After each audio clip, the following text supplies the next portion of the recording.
Trump worked with two off-the-books lawyers to pressure Ukraine. Business Insider. Here's a summary of the article.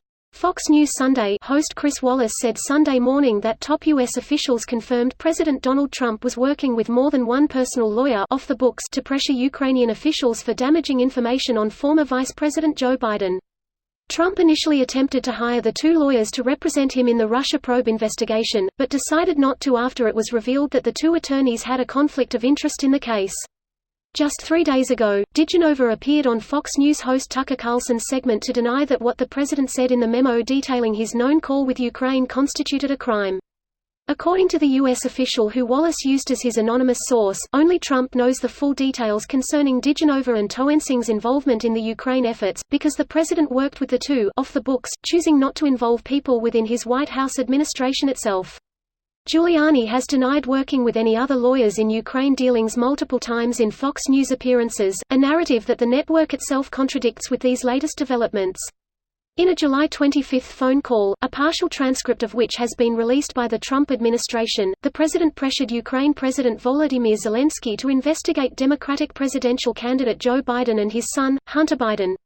Calls for Trump's impeachment note that he withheld $400 million in foreign aid from Ukraine in the process of asking for damaging information about his 2020 presidential contender.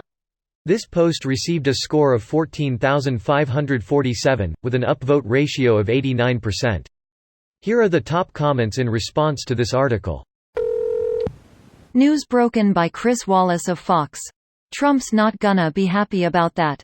Fox is getting ready to pivot hard. Along with the GOP, and it will be disingenuous as ever. We never really supported him, but Hillary would be worse. To be fair, Fox initially didn't support Trump at all.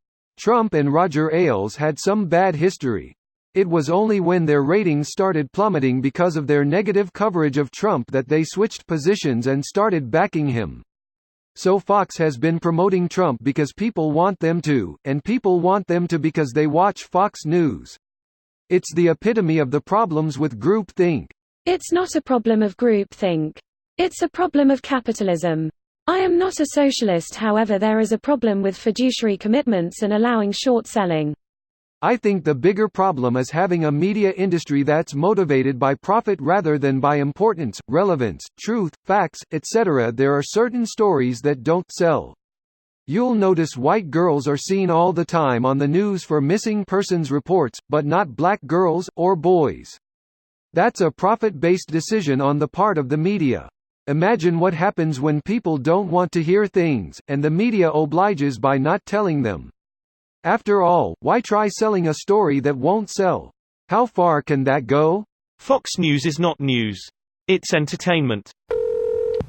And I'm sure he thought it was the most cunning plan in history. He's like a villain from the Monkees. Meaning, executive privilege shouldn't be a defense to keep them from being compelled to testify. They've already used executive privilege on bullshit. Corey Lewandowski should have been held in contempt for his little stunt. I expect that to be the main change going forward. Once someone spends a night in jail, people won't be so willing to stonewall the investigation. Assuming they make it through the night without breaking their own necks while the guards aren't around and the cameras are turned off. That would make people more willing to cooperate, wouldn't it? Though I don't subscribe that anyone has a working theory on Epstein. For all we know, he arranged that himself were he ever to face trial. Greater than in February, on conservative personality Laura Ingraham's podcast, DiGenova said the U.S. is in a civil war, and suggested that people buy guns to prepare for potential combat between warring factions. These lawyers are crazy. I heard this bullshit when President Obama first got elected. There was a huge shortage of ammunition when he got elected, and I met an older white guy who had just bow ammo to chose a side because there's a war coming. Lol, these people are for real yalquatas. This video was automatically created by Reddit to speech. The article and comments in this video were selected from Reddit according to their upvotes, and any paraphrasing was performed by smmry.com, without any human intervention.